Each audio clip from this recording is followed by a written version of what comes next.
On va vous répondre. Ah oui, on Il y a des enregistre. petits messages qui apparaissent. REER ou CELI, ou dans un autre ordre d'idée, on peut même dire REER ou CELI ou non enregistré. Nous, en tant que conseillers, la première question que l'on va poser à nos clients, c'est vous voulez avoir des placements, vous voulez investir de l'argent, c'est dans quel but? Quel est le projet que vous voulez réaliser en entreprenant cette action?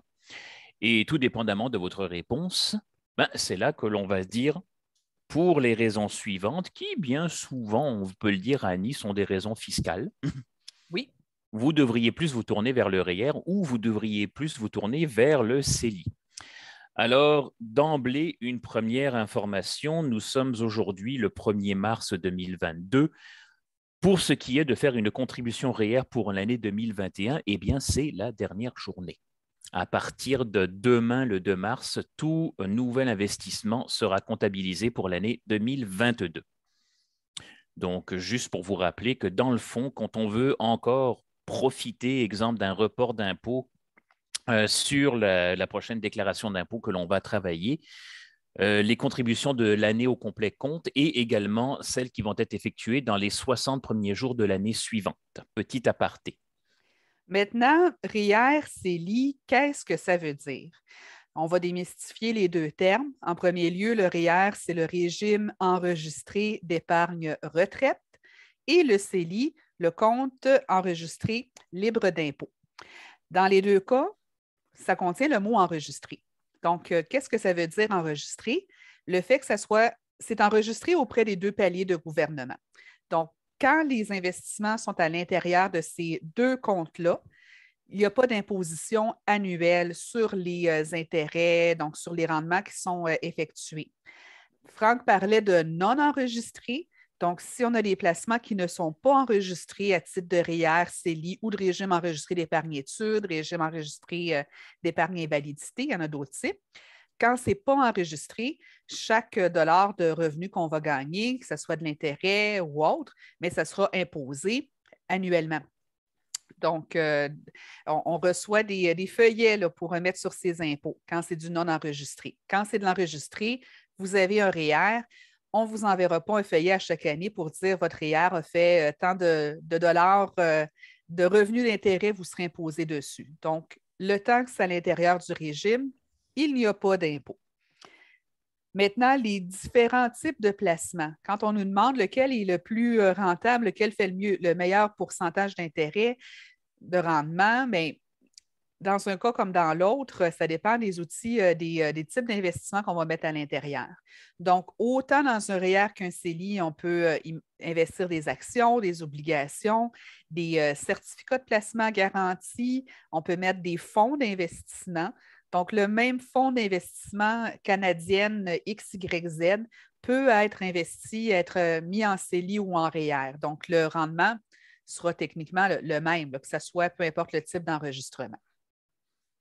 J'aime bien résumer la chose en expliquant que vous avez un placement qui s'appelle REER, un autre qui s'appelle CELI, un autre qui s'appelle non enregistré, puis trouver n'importe quel autre acronyme.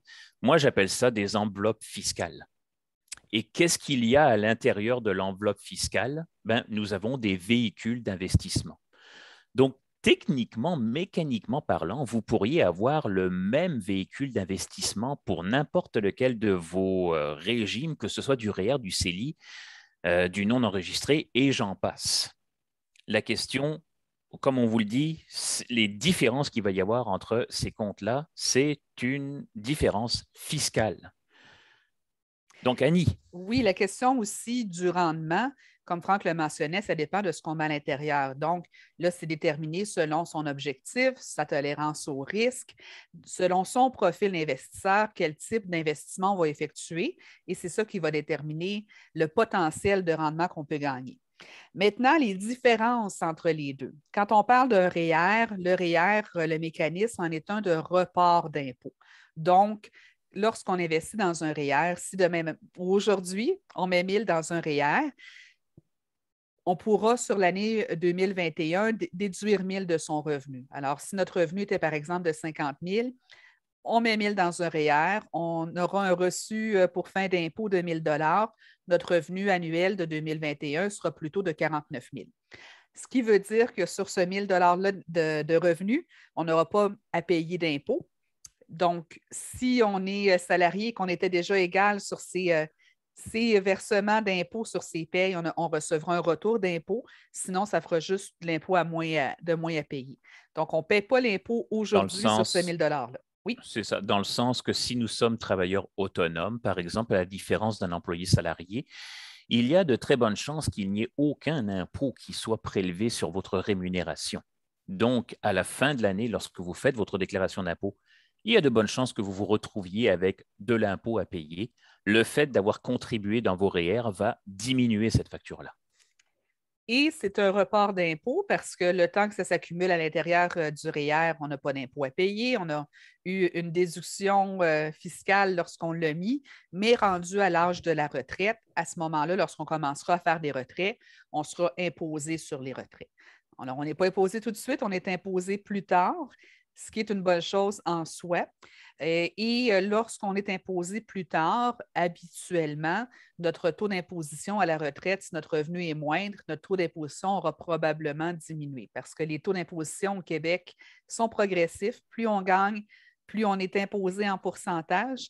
Donc, il est fort probable que rendu à la retraite, on soit imposé moins sur notre revenu que lorsqu'on était à l'emploi. Alors, ça, c'est pour le REER. Ça, c'est pour le REER. Et grosse suggestion de notre part quand on discute avec nos clients, c'est effectivement de travailler à la planification de la retraite, de faire quand même des calculs parce que une fois rendu à la retraite, c'est bien beau d'avoir cotisé de l'argent dans un REER qui va éventuellement devenir un fer à partir du moment que l'on veut procéder à des retraits. Mais il y a des stratégies en arrière de tout ça qu'on n'expliquera pas dans ce vidéo-là parce qu'elles peuvent être assez élaborées, merci. Mais ça vaut quand même la peine, une recommandation de notre part, de faire l'étude de votre retraite à ce niveau-là.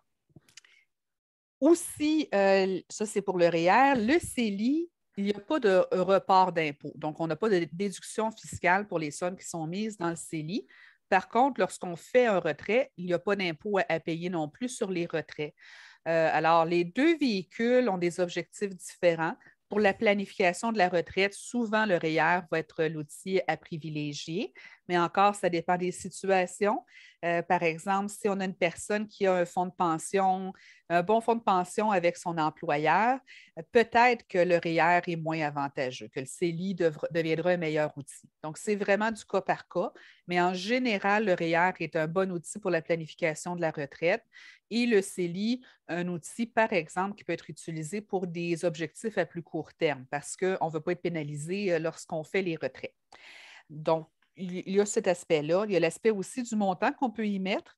Dans le cas du REER, c'est calculé sur le revenu gagné. Donc, on peut mettre jusqu'à 18 du revenu gagné de l'année précédente pour un maximum cette année 2021 de 27 830.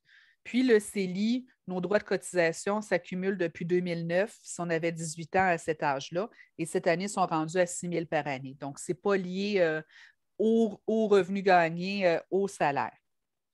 Dans les deux cas, il y a des droits cumulatifs. Donc, si on n'en a pas mis l'année passée, ces droits-là s'accumulent. On appelle ça des cotisations inutilisées.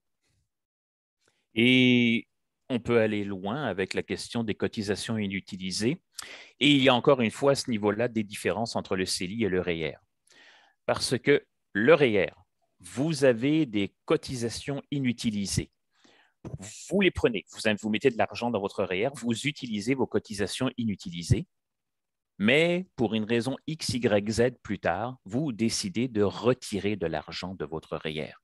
Vous ne récupérez pas des cotisations qui ont à ce moment-là été utilisées, tandis que dans le CELI, ce n'est pas le cas.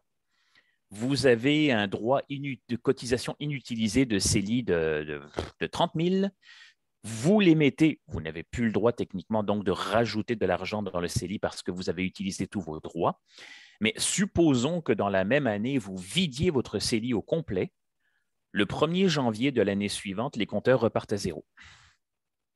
Et vous récupérez vos droits de cotisation CELI. Exact. Aussi, donc, on a dit au retrait, dans le cas du REER, c'est imposable. Dans le cas du CELI, ce ne l'est pas. Et il y a des outils qui sont différents dans le cas du REER. Donc, le REER, il y a une façon qu'on peut retirer des sommes en franchise d'impôt. C'est avec les régimes RAP et REEP, donc le régime d'accès à la propriété et le régime d'encouragement à l'éducation permanente. Dans les deux cas, on peut retirer des sommes de son REER en franchise d'impôt pour pouvoir réaliser un de ces deux projets-là, l'achat d'une première maison ou un retour aux études. Puis par la suite, on doit progressivement rembourser ces sommes-là dans son propre REER pour ne pas avoir de pénalité fiscale. Donc, ça, c'est des programmes qui sont propres au REER. Donc, en sachant un petit peu tout ça, qu'est-ce qui va déterminer si un outil est meilleur que l'autre? D'abord, les objectifs de placement. Donc, selon les projets pour lesquels on investit, un outil va être meilleur que l'autre si c'est pour justement l'achat d'une première maison, la retraite, ou si c'est pour des voyages, pour un coussin de sécurité. Il y a le REER ou le RAP, le REER ou le CELI vont avoir des avantages différents. Aussi, si on a besoin d'avoir des liquidités en cas d'imprévu. Donc, dans ce cas-là, le REER n'est pas recommandé. Non. Ça va vraiment plus être le CELI. L'autre facteur à considérer, c'est son revenu imposable. Donc, il y a des calculs qui peuvent être faits, dépendamment du revenu. Est-ce que ça vaut la peine de changer, exemple, de braquette d'imposition? Est-ce qu'on est à un revenu imposable qui est trop bas pour que le REER en vale la peine? C'est des calculs qui doivent être faits aussi.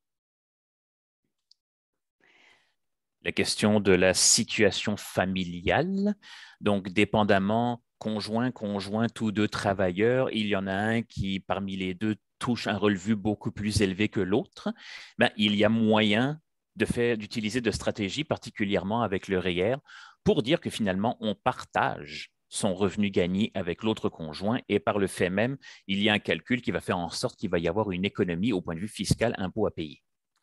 Puis, un dernier point, bien, de regarder les autres sources de revenus à la retraite. Si on a un régime de pension agréé, un fonds de pension, donc ça aussi, ça peut compter dans les calculs, dans l'évaluation. Donc, la réponse à la question, est-ce qu'il y en a un qui est meilleur que l'autre? Non. Ce qu'on a expliqué, donc, c'est quand même pas mal de matière en quoi maintenant un bon petit quart d'heure que l'on se parle. Est-ce qu'il y en a un meilleur que l'un ou l'autre? Je pense que si vous avez bien saisi le sens de notre vidéo, il faut nous parler et répondre à plus de questions. Mais les réponses vont venir assez vite à partir du moment que vous savez que vous avez déterminé à quoi doit servir le placement que vous faites. Du monde qui nous disent ben moi, c'est vraiment pour le report d'impôt. As-tu calculé l'impact que ça va avoir à ta retraite, par exemple? Parce que une chose que l'on n'a pas mentionnée, Annie, c'était l'éventuelle pension gouvernementale pour faible revenu. Mais si on retire trop de nos REER, il s'agit éventuellement d'une rente à laquelle on n'aura pas droit. Donc, dans les questions stratégiques de planification du revenu à la retraite, on tient compte de ces facteurs-là. Oui, à quel âge on commence à contribuer à ces REER, en effet. Donc, on espère que ça a pu vous éclairer un peu. Et nous, à chaque semaine, c'était notre premier live aujourd'hui. Donc, on s'excuse pour les petites erreurs techniques qu'il y a pu avoir. Et à chaque semaine, chaque mardi midi, on discutera d'un sujet différent. La semaine prochaine, on va répondre à la question: à quoi ça sert une assurance invalidité? Est-ce que c'est nécessaire? Donc, on vous souhaite une belle semaine. Une belle semaine. À la semaine prochaine. Bonne journée.